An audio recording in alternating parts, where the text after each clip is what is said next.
In this episode, I am joined by Dr Willoughby Britton, an Associate Professor of Psychiatry and Human Behaviour at Brown University Medical School, an Associate Professor of Behaviour and Social Sciences in Brown University's School of Public Health, the Director of Brown's Clinical and Affective Neuroscience Laboratory, and founder of Cheetah House, which provides support to those experiencing meditation-related difficulties. Dr Britton recounts her unusual childhood interest in consciousness, why a friend's suicide drove her to meditation, and how a psychedelic peak experience changed her view of the world. Dr Britton considers the overlaps between spiritual experience and mental illness, why deconstructing the sense of self in search of enlightenment can lead to lasting psychological damage, and questions if experiences of fear are a necessary part of the meditative path. Dr Britton also covers the neurobiology of attention,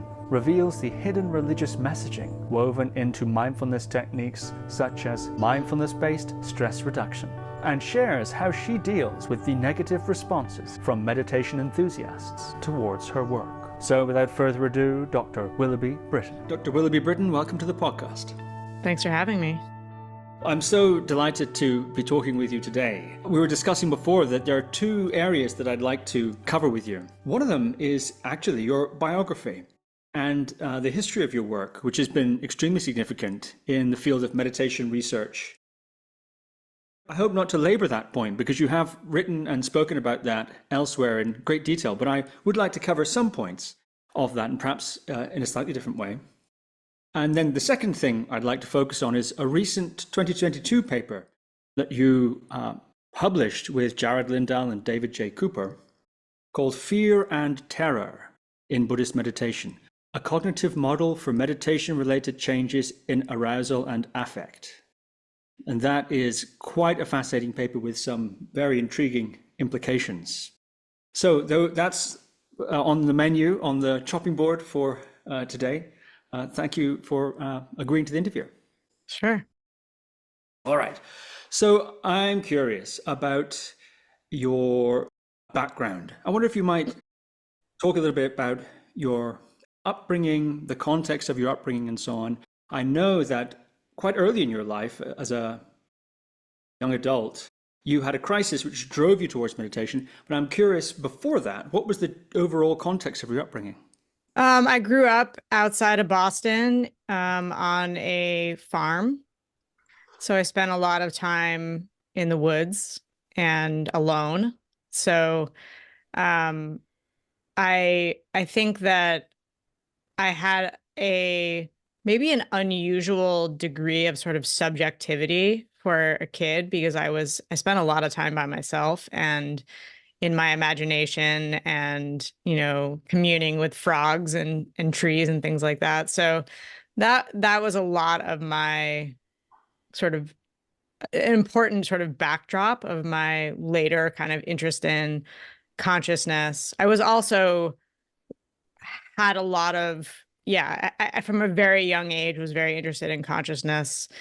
And my parents would tease me because I would say, I would ask them questions like, is today tomorrow? Or, what is looking out of my eyes? And just, I just had all these questions about, existence at very, very young age.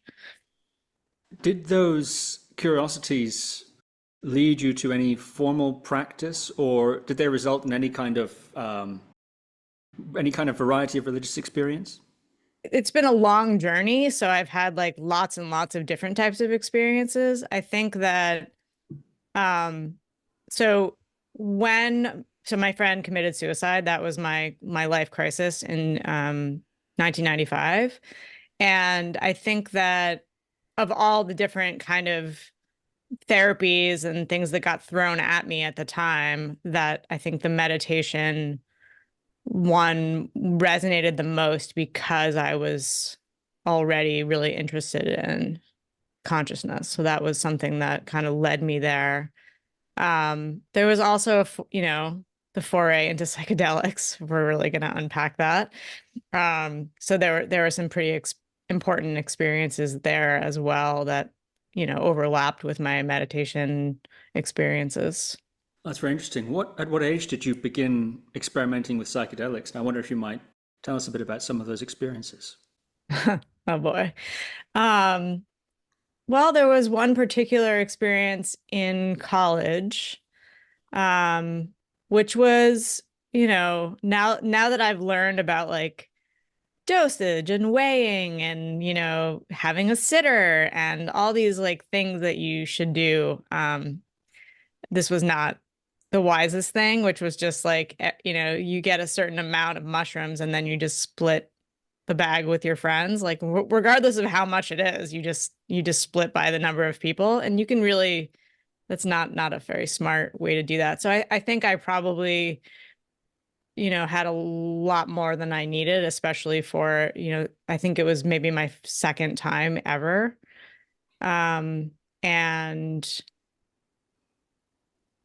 yeah, I had a lot of trouble initially. I ended up having to like basically be put to bed. I kind of went through all of my different experiences. I felt like my life kind of like I had to like relive every moment of my life. But my mind actually did something really interesting is that it wanted to count everything that existed, which is like exhausting. And what was interesting about that was that it's like a pie, it's like if you count everything that exists, like the slice that included me, like every time it counted something, that slice got smaller, So it was like I was one of many, many, many things. Like, and eventually, like after hours and hours and hours of counting and hundreds of thousands of things to count, I started to think like maybe I'm gonna go crazy and not come back from this. And basically, right before I felt like I was gonna kind of cross over into infinity, basically, I was just like dead sober, like in like one instant. I was just like like everything, and it was like infinity flipped over into a single thing. And then it was like, oh, there's only one thing. I mean, it was like kind of the classic unitive experience, except that it was just like I was just like dead sober. And I was like, okay. And I got up and like wandered around campus, like awake, um, feeling like very sober, which is like not really how drugs work. Like you don't usually like you can't just like instantaneously become sober. So that was a very interesting experience, and also like harrowing, and I don't recommend like doing that, but it definitely stuck with me, and I think that in some ways has been a backdrop for my meditation practice, which came probably a couple years later. So that was college, and then my friend committed suicide my junior year in college. So those things were maybe a year apart. And yeah, so anyway, that was a very interesting experience. What do you mean by it provided a backdrop for your meditation experiences? Could you say a bit more about that? Yeah, I don't know if I can really unpack that. Um, Maybe just in a very general way, just that there's something there's all sorts of different options of and capacities that we have as humans. And that was, I wasn't really aware of that before that experience. Yeah. And do you think it was the crucial element of that was the redefinition of the sense of yourself in relationship to everything else as an ever smaller part and then as sort of one with everything? Do you think that was the operative mechanism or something else? Not really. I mean, I wouldn't focus my attention there. I do a lot of work now with changes in sense of self. My husband and I actually teach an entire class on it at Brown called Me, Myself, and I. And so I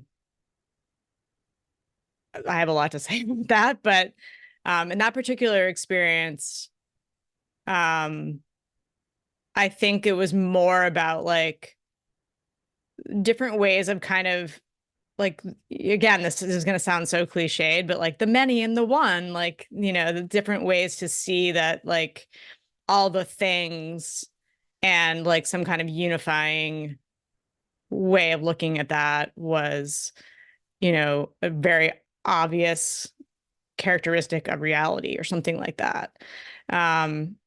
But, you know, the like, I mean, if somebody wanted to listen to that narrative and be like, oh, she had a classic ego death experience, like, okay, maybe, but like that wasn't really like what was important. Like there was a lot more other stuff going on besides, you know, like Willoughby was just not that important at that point. There was a lot of other stuff going on. So I don't know. This idea of somehow the sense of self being a crucial mechanism of enlightenment or awakening, or however we want to describe that, is pretty common idea. Certainly in Buddhism, it's central. And you've said that you have some things to say about that. And you teach a whole class on Me, Myself, and I. And I know in your work that the dissolution of the sense of self, or the redefinition of the sense of self, isn't always seen as an unalloyed good. Right. I mean, I think one of the first points that I want to make, which is, you know, one of the main points of the class, is that like there isn't a single sense of self. The self isn't a unitary thing. There are many senses of self. There are many ways that senses of self can be modified by meditation practice, by, you know, substance use, by life, by relationships, you know, by millions of things. And there's also like a very high level of, you know, disagreement about which types of selves should be cultivated and are valued, and which types are not. And so that's kind of like, you know, the multiplicity times the multiplicity is kind of the point of the starting point of having this discussion. So, you know, we tell the students, it's a very complicated high level class for undergraduates. And so a lot of them are a little intimidated by the content. And so we tell them, you know, don't worry. The only way that you can fail this class is that if you come out of it after a semester and you're using words like the self, like that's the only way that you can fail it. And so, you know, when I see other people use those terms, I'm like, you know, less than an undergraduate degree on that level. So I'm pretty, you know, that's, we should not be talking about the self. Like it just doesn't make any sense, like in terms of how things operate. There's lots of senses of self. So that's point one. And I'll just say, like, in general, my sort of general caveat is that I work in an interdisciplinary team. And so, you know, I have a specific expertise in clinical psychology and neuroscience and medicine and, you know, treatment research. And like, that's my training. But I partner with, you know, religious studies scholars, anthropologists, other people that have other expertise. And I think that's always really important. So I feel more confident speaking about the things I'm trained in, but I will try to, you know, download what I've heard from my colleagues about the other things. And so, you know, another paper that we wrote in addition to the terror paper is a paper on senses of self and how those can be modified within contemplative traditions, particularly Buddhist traditions. And, you know, really showing that there are lots of different modifications that can happen. And when I say modifications, generally, we're talking about attenuations. So meaning like less, whatever sense of self you're talking about, less of that. So, and we go through the different levels. So there might be from sort of bottom up, like the most basic sense of existing. Like, do you feel like you exist at all? Like if you walk down the street, do you feel like people can see you? Or are you shocked when people actually, acknowledge that you exist? So that's like just the basic existence. Then there can be like a sense of having a spatial location, like being in a body. And then a sense of ownership over body sensations, emotions, or thoughts. And sometimes those can be like, yes, my body is mine, but my thoughts aren't. So that's a really common one, especially with meditation training. And then ownership over action is also often called agency. So sense of agency would be like a feeling that I'm the author of my actions, or I have control. So then, and I'm kind of working up from more embodied, less reflective type of sense of self. More as you get higher, it gets more conceptual and reflective. And so you start moving into, a sense of identity or narrative, story of me, sense of a self that like is extended over time. So the temporal dimension actually starts to get added. And then like, of course, like my name, Willoughby, and like, my past. And then it's hard not to like bring on like, well, Dr. Britton is there too, right? And so there's like the social roles that go with that, and then how that interacts with, other people. And so like Dr. Britton isn't just this, right? Because you have a Dr. Britton that lives in your mind. That's completely independent of this right here, right? And so do a lot of other people. And like they may or may not match up with this particular version of Dr. Britton. So, in a very simple, like non-magical way, like there's a co-constitution of like this thing, whatever you want to call this thing. If you want to call it a self, like sure, but it's like this multiplicity of things that other people are contributing to. And so that's the complicated situation. And then we also found that, so my husband, Jared Lindahl, in this paper, so we documented changes in all of those senses of self with contemplative practice. Oh, the other one that I forgot to mention, which is pretty important, is the boundary between self and other and self and world. And so that's also something that can change and dissolve. So our job was to describe all the changes that happen. And then his job was to go back through, different kinds of Buddhist textual sources and look to see whether, what does the doctrine of anatta, or like this idea of no self, what do Buddhists mean when they talk about, attenuating the self or the ego, or which one of those levels are they talking about, and like how is it supposed to be changed? And so if you go through that paper, it's not clear. Basically, there are textual sort of like references to various levels of sense of self, and it's not clear like exactly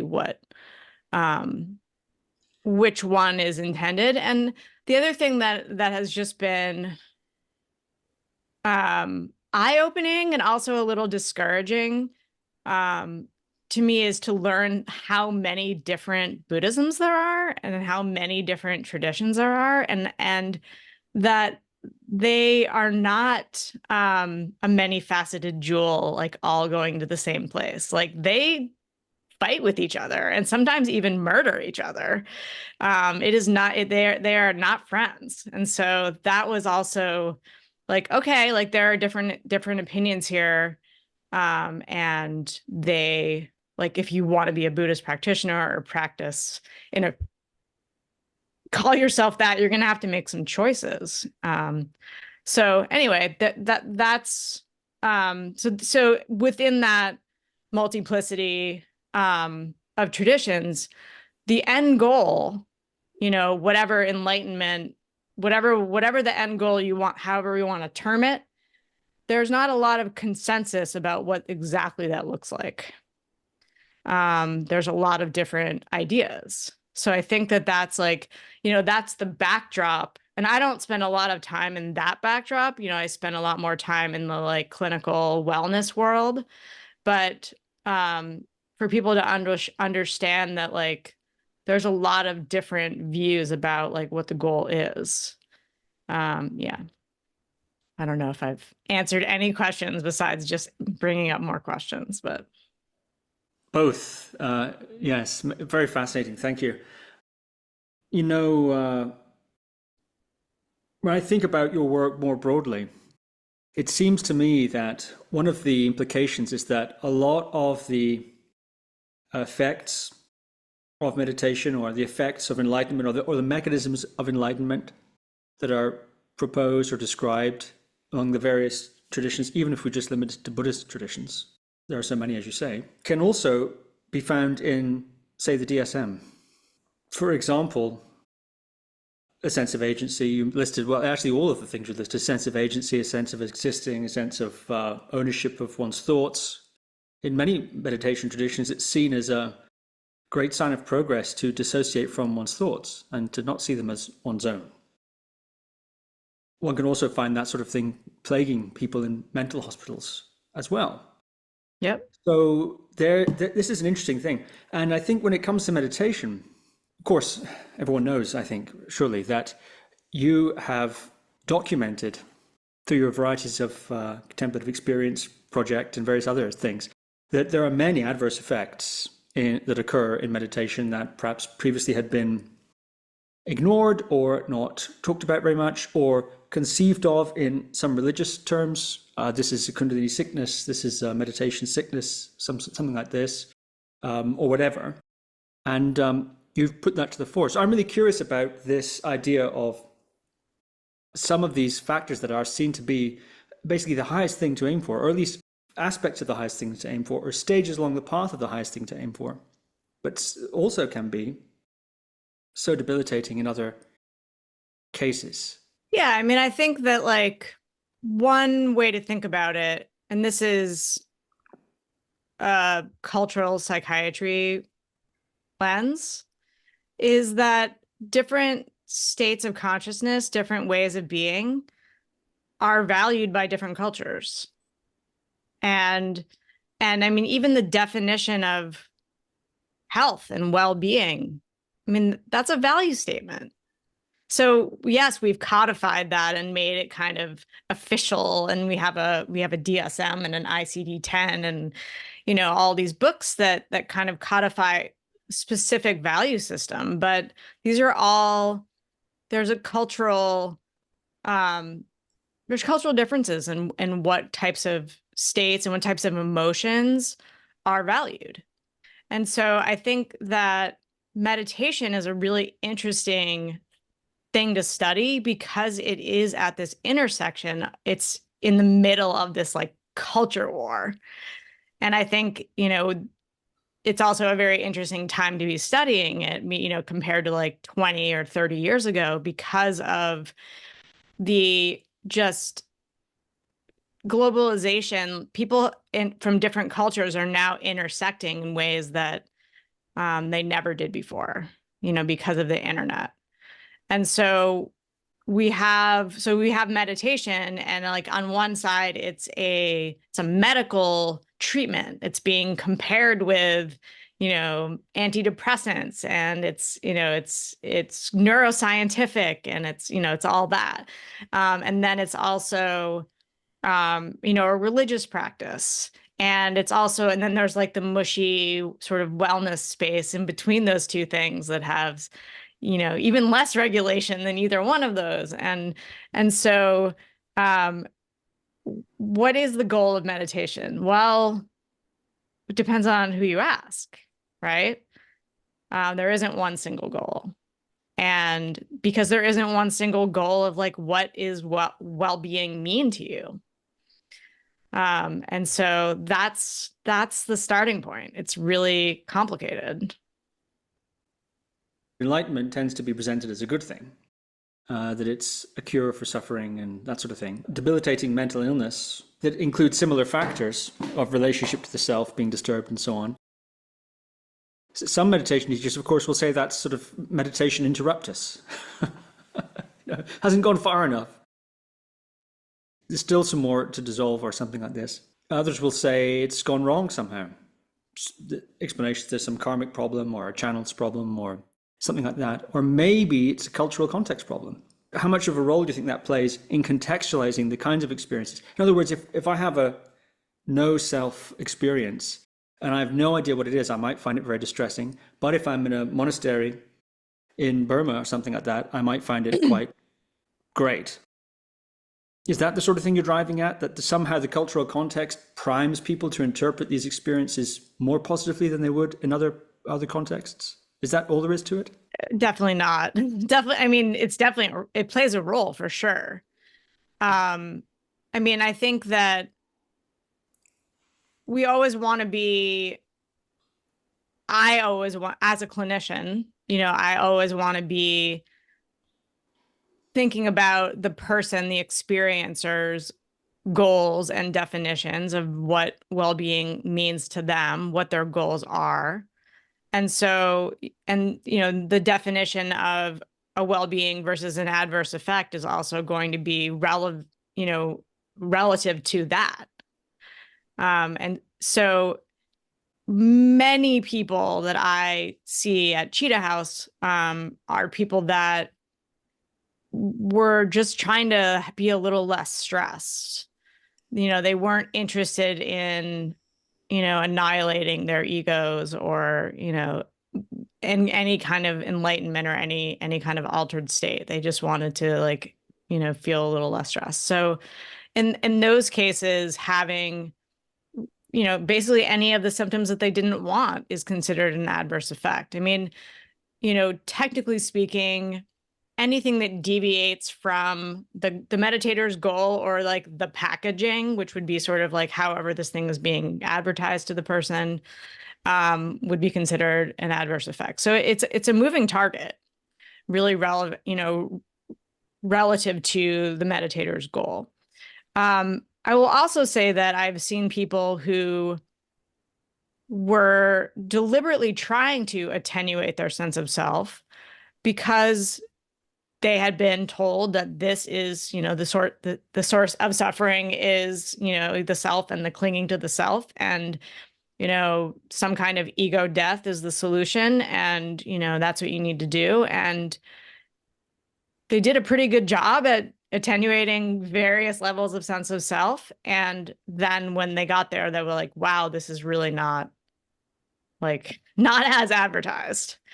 So sometimes there's that, even though it was what they wanted and they had the context around it, and the teachers were like, yep, this is exactly what you should be doing. This is right.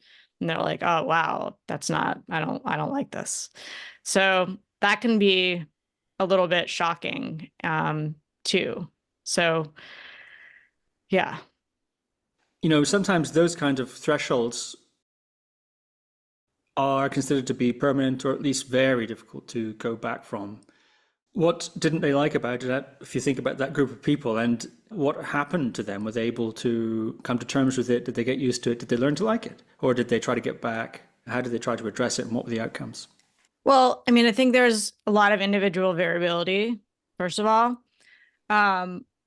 I will also draw from a student of mine, Nick Camby, his dissertation, which really goes really deep into this question, which is which aspects of senses of self are responsible for sort of down the line positive versus negative outcomes. And I think that his findings really dovetail a lot with a lot of the clinical observations that I've had, which is that when the changes in sense of self are characterized by profound disconnection, like a feeling of profound disconnection with yourself, with the world. And that this can manifest in a lot of different ways. It can feel like incredibly fragmented. A lot of people even feel like there's a pane of glass between them and the world. Or they just feel like a ghost, like that their sort of significance as a presence, is just gone. It's very hard to describe these things, but that this sort of self-diminishment is, these would all be things that would be along the line of depersonalization. These are all things that sort of lead to various negative outcomes. And that like there's another kind of attenuation, which is sort of more like my psychedelic experience, which is like if anything, the self is actually gaining size, if this is all, we're talking very symbolically here, but like where like, oh, I am part of everything, or there is no, my boundaries are expanded. And so like there might be an attenuation of like Willoughby, because Willoughby is actually like much, much, much, much bigger than, or this thing that exists, this consciousness is much bigger than Willoughby. So, and there's a feeling of connection. And these are also just such like amorphous words that like really irritate me, but it's hard to talk about these kinds of things. And so like the disconnection, connection, difference, like that seems to be like, do I feel like my fluid sense of self is making me feel more part of the world, more connected and like here, and rather than like absent and deleted? I don't know. Those are kind of some of the flavors of the differences.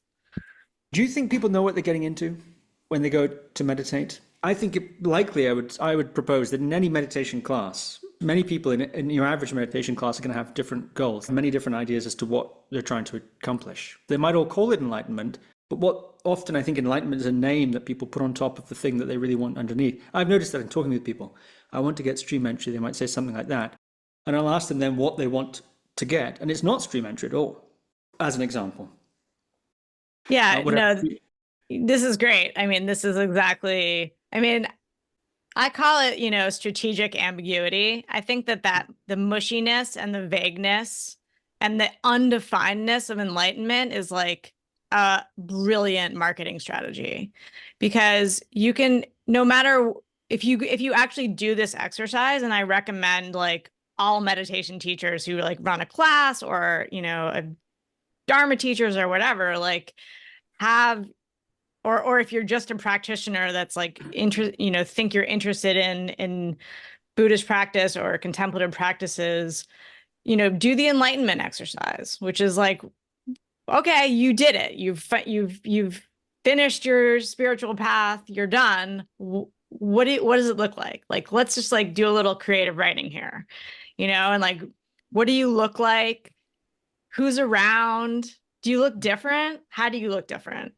What kind of state is your mind in? Do you have thoughts? What kind of thoughts do you have? Do you have, less thoughts, less emotions, more emotions? What are you doing with your time? Like, do you have a job? Like, again, and the things that people say are like, you're like, did you just hear what you just said? And it's kind of, I have never heard, not one time have I heard like, I don't want to be reincarnated in the next life. Like that has never been, I've done this like 1,000 times. I've never heard that one. And you're like, have you read like some basic texts of Buddhism? Because that's kind of like an important one.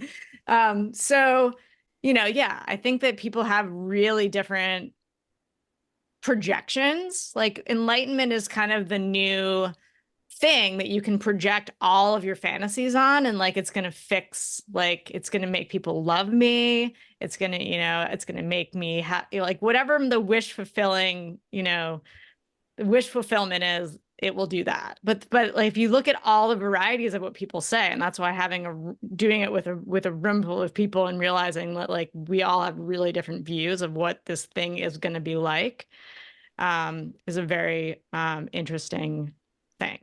So yeah, I think that's a really interesting exercise. I also think that, you know, I often see that people skip a step when they go into meditation, where they start the meditation first and then develop a goal for why they're meditating. And like the meditation system itself is filled with all sorts of values and goals that were not the meditators. And so I think that, like, you know, it's fine. I think that like, if it's fine if you want to like become a Buddhist and like have particular values that you know are there and you choose that.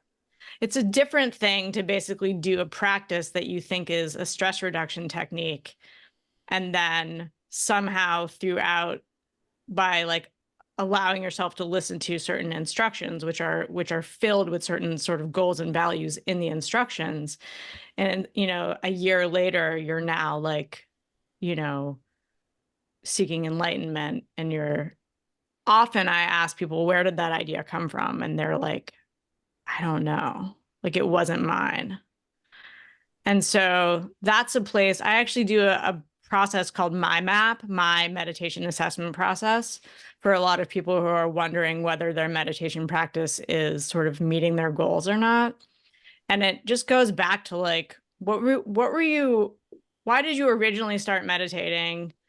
You know, and really make the list of like all the different reasons. And there can be a lot of different reasons why people meditate, you know, and for things like, well, I wanted to be part of something bigger than myself. I wanted to be part of a kind of, I don't know, group. I wanted to be a member of some kind of group of people that I sort of respect, you know, people who are introspective and thoughtful and interested in their own consciousness. Like just by meditating, I get to be part of that group.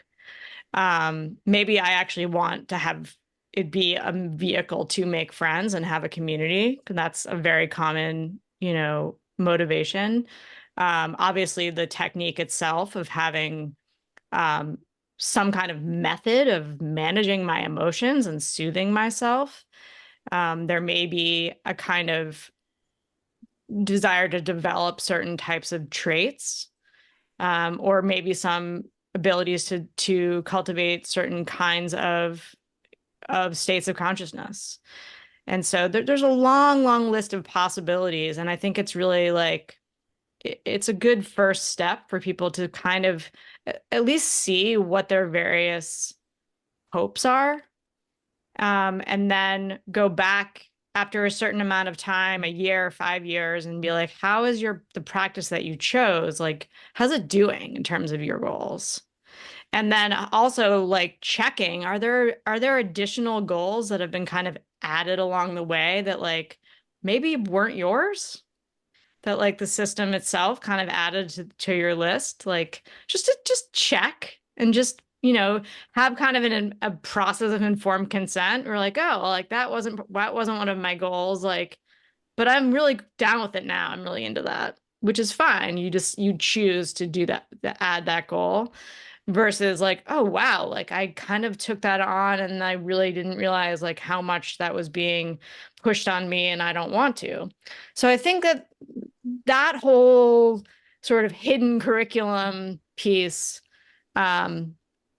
stealth Buddhism, whatever you want to call it, like I think that could be, you know, made more explicit in somebody's practice, and that they can do more systematic evaluation of how they want to pursue their practice, and be clearer with themselves about what types of states and and qualities they want to cultivate in themselves. And I think, one of the things that I've seen with my research is that one of the places where sort of problems arise is when there's a mismatch between the practice or the ideology that somebody ends sort of kind of stumbles into and what they actually wanted out of, what their goals were in the first place. And so I think I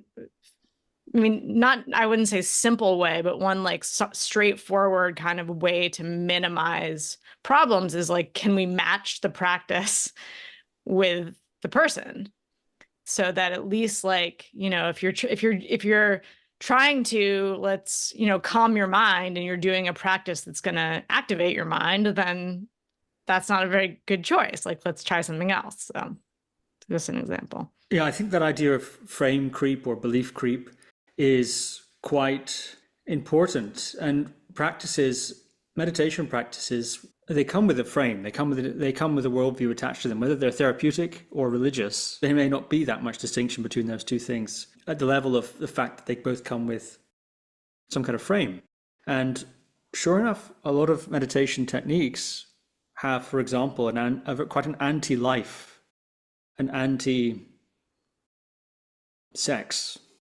anti-emotion, even positive emotion, anti-attachment, to anti-intellectual.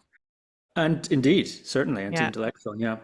And so that can be imbibed along with the technique. I wonder sometimes the degree to which the teachers are that aware of that. I mean, you can't really, in a way, fault a student for coming into a class not being aware of that. The teachers, surely it behooves them to become, as best as they can, experts in this sort of level. I'm just recalling, so I'm an mindfulness-based stress reduction and mindfulness-based cognitive therapy teacher, and I've taught in a lot of clinical trials.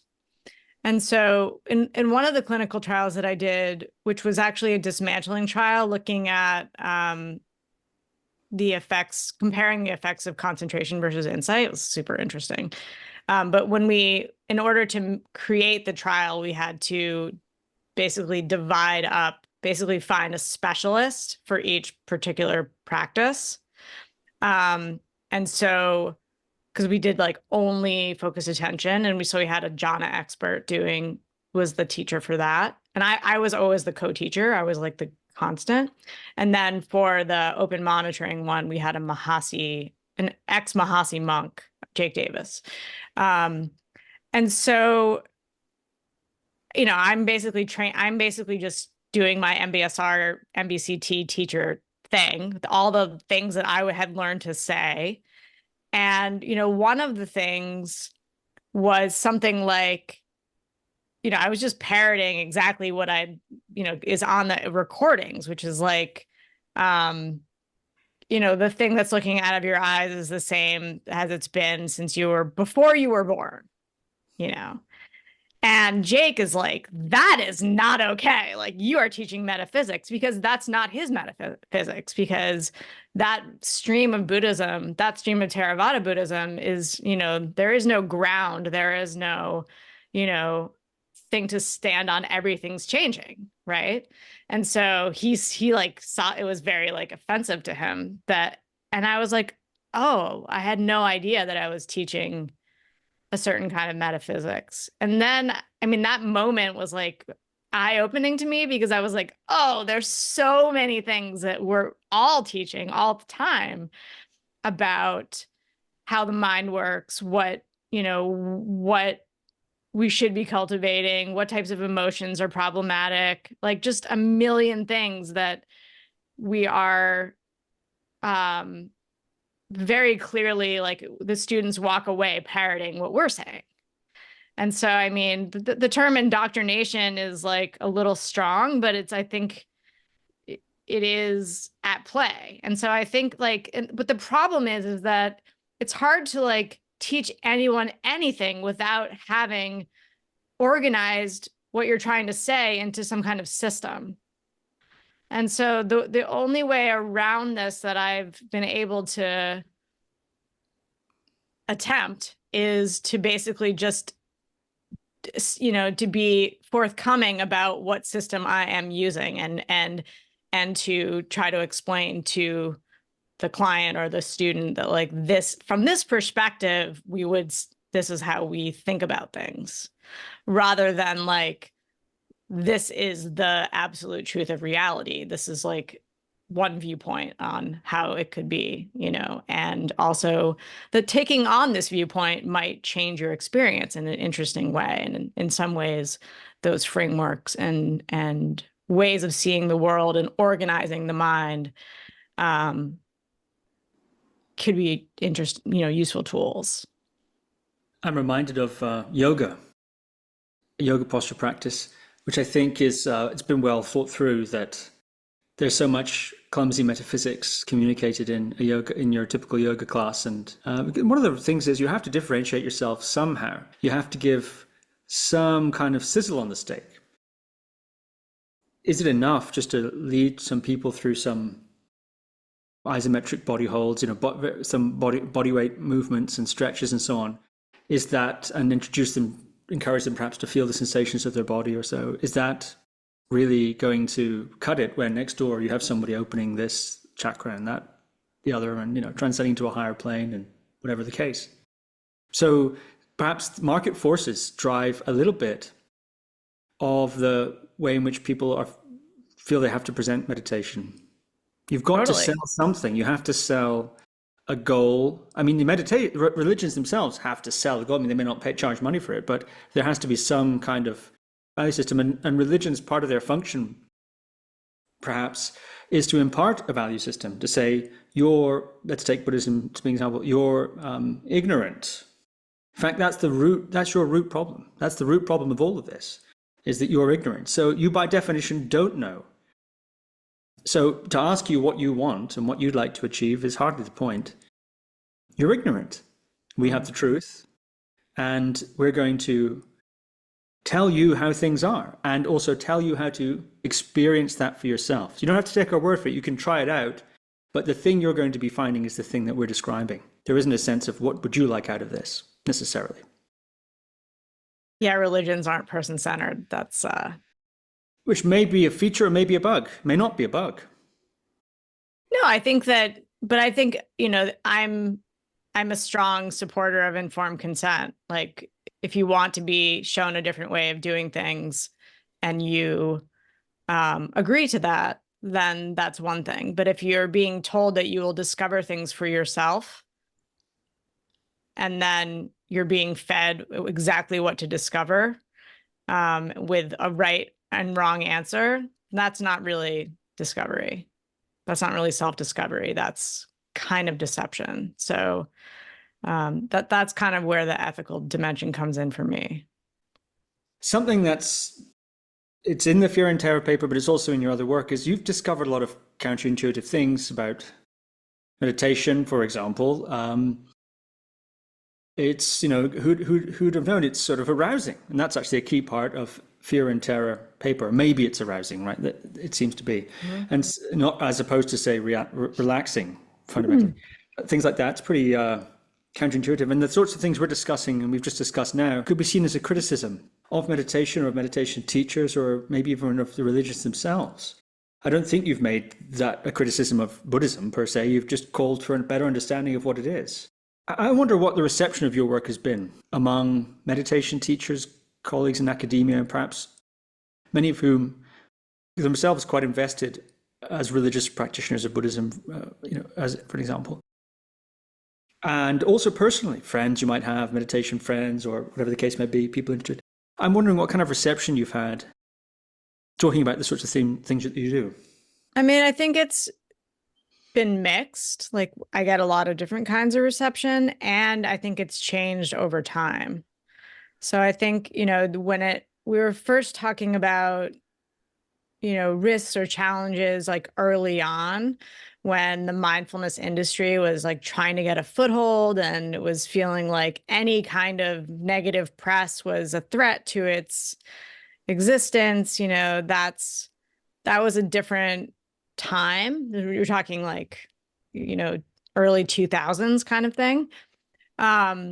but as the mindfulness bubble has grown and grown and grown, and the research has gotten more complicated and more nuanced, then I think it's just a natural outgrowth is that there are going to be different people are going to benefit from practices. Different practices are going to have different effects. Like, it's just not as simple as the original kind of like meditation is one thing, it's good for everyone kind of thing. I think that there are still people that hold a certain kind of, religious devotion, whether they think of it as religious or not, but like this idea that they have kind of a knee-jerk reaction to any kind of, limitation of this pristine category that they've erected as being like, unassailable and perfect. And if you somehow say that it's different people have different responses, or there's moderators of outcomes, or, any of the things that you might say about any other treatment, I find it really interesting that people have reactions to treating meditation like any other treatment, because it's often, that's a marketing technique. But when you actually do it and you're like, okay, well, we need to test it like every other technique, and it's going to have individual differences. It's going to have some, shortcomings and risks, and, people who don't do as well. The fact that people get upset by that is showing me that it's not behaving like a medical treatment, it's behaving like a religion. And so again, we're like back where we started, which is meditation is at this very interesting intersection between medicine and religion, and in this mushy place of wellness. So yeah. Oh, you still want to know more about the relationships? I mean, this is a huge topic. But I think that I have become really interested, like even as a research question, about why there are some really strong emotions around my research, and why it's so intensely threatening to some people. And I don't know if you are familiar with terror management theory, but the idea that, as humans, we have prefrontal cortices that enable us to be able to, imagine ourselves in the future, which is great, except that now we all know we're going to die. And so we better like figure out a way to buffer that terror of fear of death.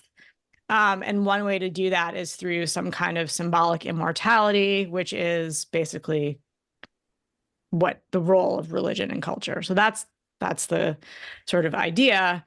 And so and there's a ton of data behind terror management theory that shows that when you threaten people, when you prime somebody's death instinct, by like, interviewing them in front of like a mortuary or something like that, or a graveyard, like it's in their mind that there's something, some kind of death prime, and then you threaten their belief system, they will have a very, very strong reaction. And like, and it predicts like, cultural wars, religious wars, violence against outgroups, things like that. So I think that there's an understandable, like just human mechanism here that people that like, I'm starting to threaten a survival response. That's something that's serving a really, really important role in people's lives. That is buffering, a potential, terror of death. That's sort of how I'm understanding it, because otherwise, like, I don't know, I'm trying to remain compassionate about it. But I don't want to think that people are just nasty.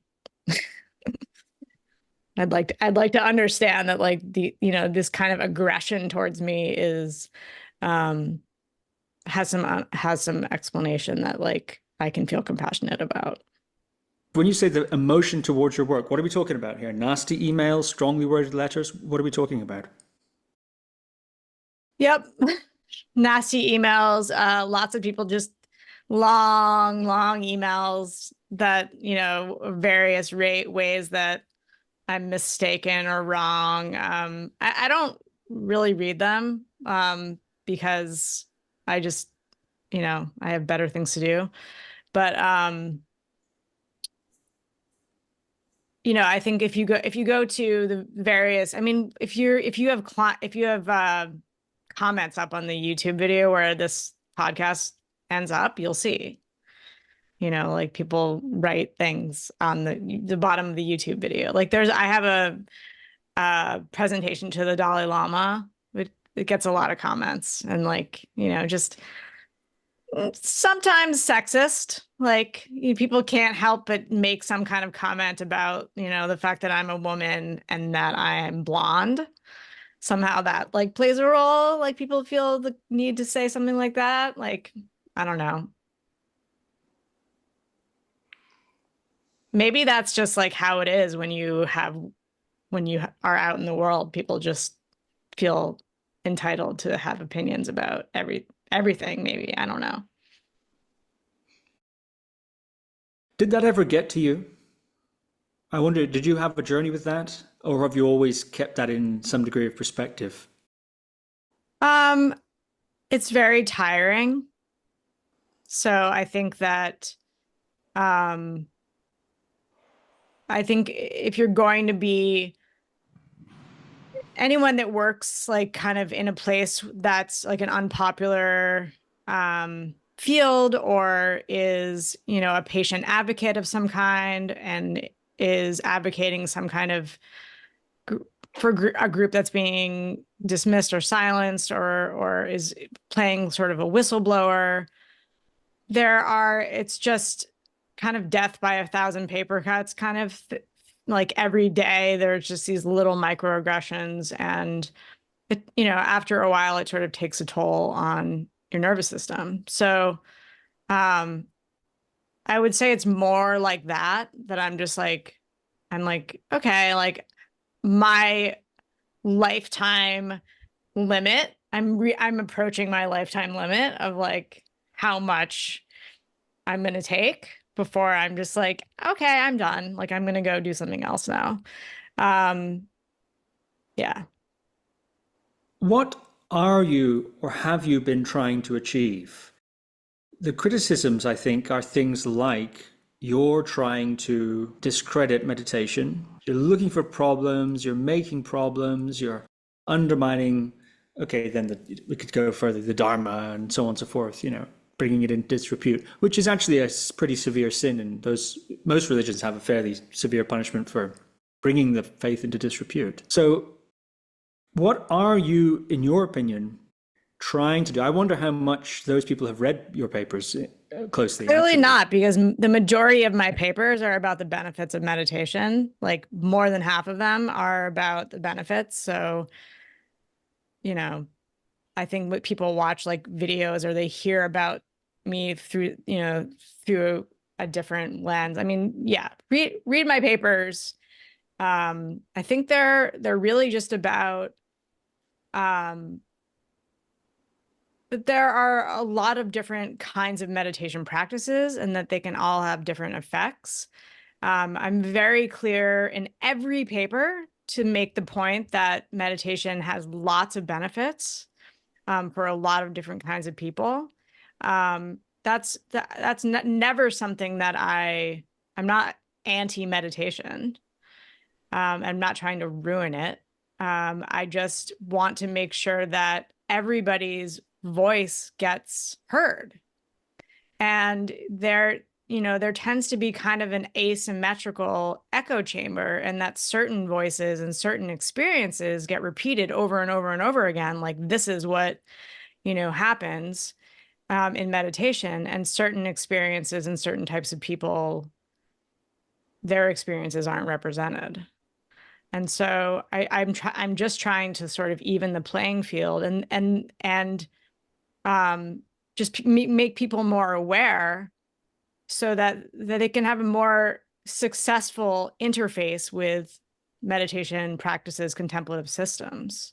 So, I really am like, I sort of, one of the analogies that I use to try to explain my position is like, if you want to build a bridge, then you hire an engineer who's going to look for problems with your build.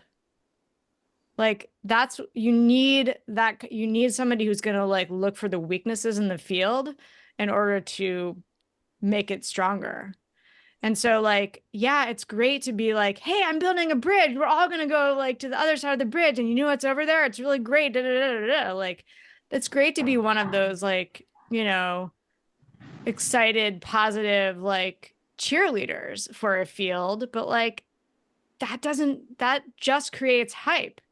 You need some serious people who are going to be like, okay, like let's make a strong foundation of this thing. Let's make sure that we're not deluding ourselves and like do this right. So, all of this comes out of like caring about this space and wanting it to be better.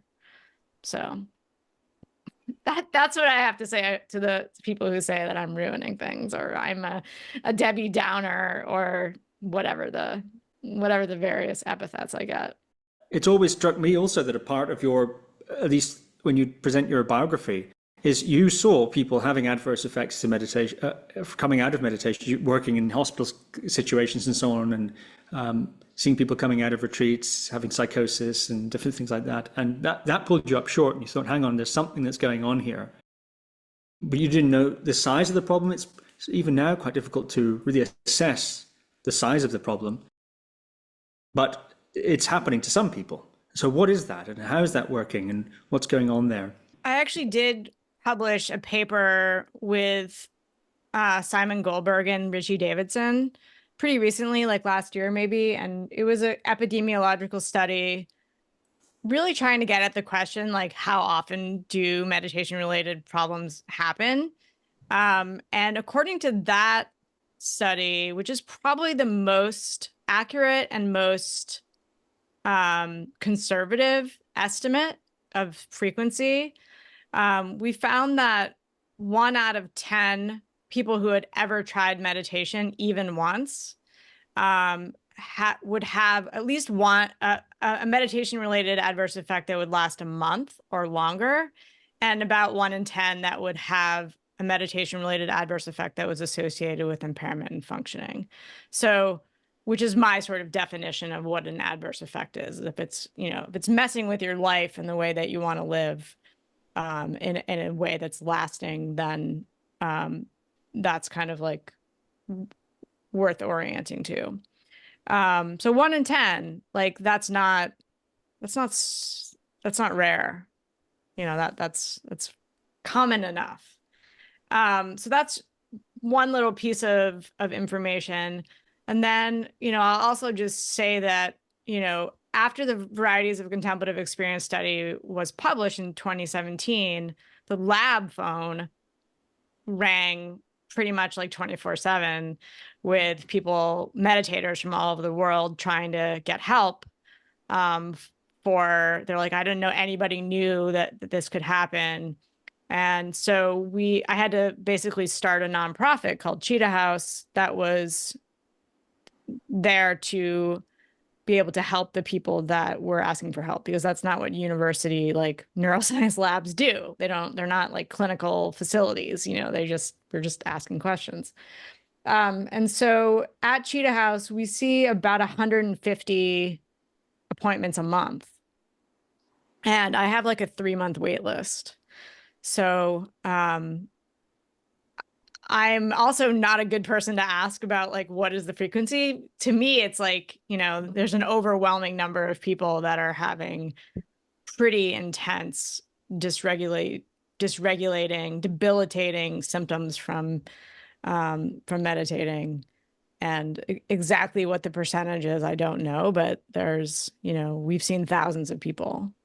I would like to ask you about that another time, perhaps, about that, the clinical side, your experience there. And one question, if I may, about the fear and terror paper. Mm-hmm. Well, the paper looks at different ways in which fear is presented in three main strands of Buddhism, and the way in which it's seen sometimes as a necessary stage or perhaps something to be a potential problem. How do the religions view it? And then there is a survey portion where people who experience fear in meditation are being surveyed, and there's an investigation into that. And then there's an attempt to sort of bridge those two things and make some comments about what the living meditators today might be able to tell us about the systemizing of fear and the presentation of fear, maybe in those different Buddhist traditions, right? So, something like that. And one of the things that really fascinated me was to do with this arousal. And in your work, you've noted that meditation can increase arousal. Attentional training can increase arousal and can be linked to increased fear, for example. Yep. And in some Buddhist traditions, the idea is, well, you might be afraid of enlightenment. As you get closer to enlightenment, there may be a fear, a sort of existential fear that comes because of one's proximity to the transformational insight that you're on the precipice of having. Mm-hmm. You also say, maybe, sure, but what about if it's just the two things happening at the same time? That the arousal state that might be, let's say, for argument's sake, bringing you to that transformative epiphany is also producing a fear as a sort of byproduct. So they're co-emergent, but not necessarily related, except from their origin in the aroused nervous system. So I wonder if you might say something, perhaps better than I've done, about that point in the paper. I might have to sort of back up a little bit and just say a little bit about the neurobiology of attention, and just very intuitively, if you think about the substances that people take in order to improve their attention, like coffee and Ritalin and cocaine and amphetamines, those are all stimulants. This is very obvious. Those are stimulants. And we've all done this. So if you take too much of any one of those things, you're going to have a panic attack and you're going to have insomnia. And you might even, if you take enough, become psychotic. So, there's a very intuitive overlap between attention systems and arousal. Or that I know for myself, I can't read if I'm interested in a specific research topic, I can't read it after 9 p.m. because I won't be able to sleep because I get too excited about a certain topic. I have to read sci-fi or something, something that's not so engaging. So I think we all have an intuitive sense that there's some overlap between attention and arousal. So that's the basis, and I think, and what's interesting about the paper is I also found mouse models of this where they had mice trained in some kind of attention training task where they got a treat or something when they pushed it, a lever, or they were I don't remember exactly what the mouse model was, but it was kind of cool that it was sort of a mouse model of meditation, but they had a control condition where they were doing some other kind of thing, navigating a maze, and it was different than in focused attention. And they found that the focused attention mice would have a delay in their sleep. So they basically had insomnia from focus. They had the same thing that we have, so that tells me that, it's a cross species thing.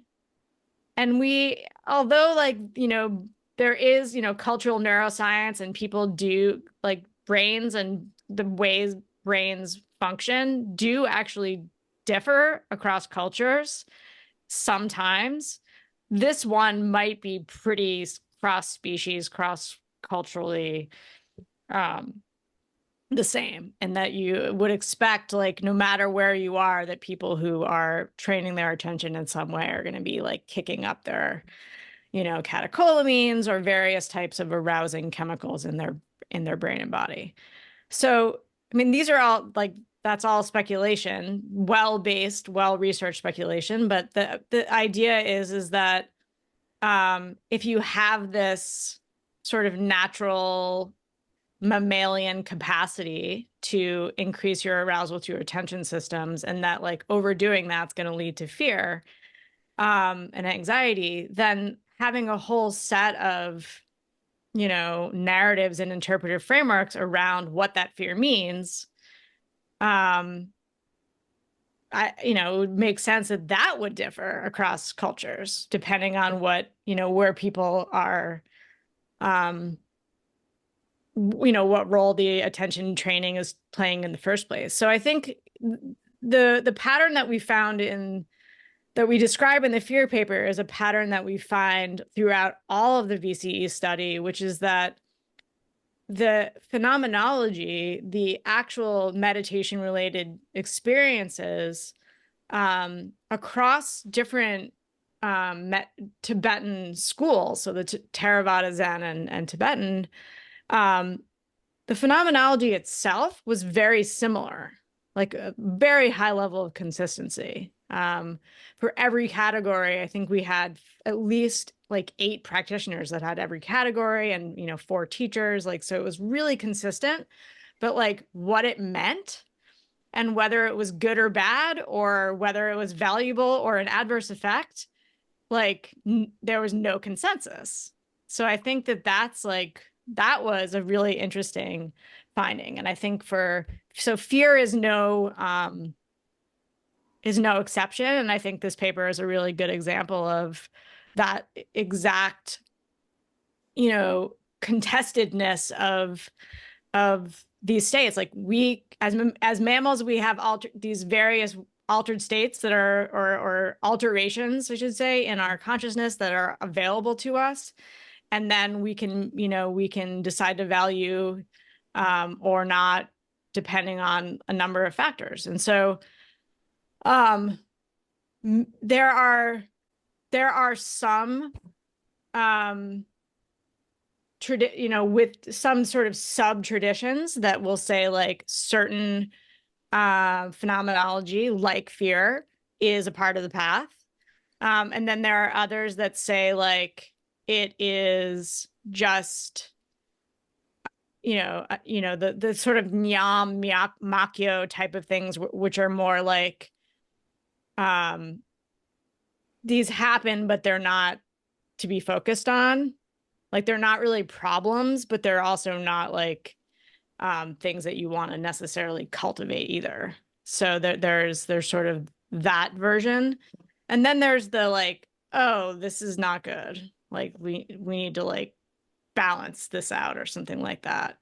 And, you know, I would say that some combination of those 3 things, which is this is good, this is part of the path, this is a sign of progress, this is just a nuisance variable to be ignored, and this is a sign of a problem and there needs to be intervention, that was existed in pretty much every school.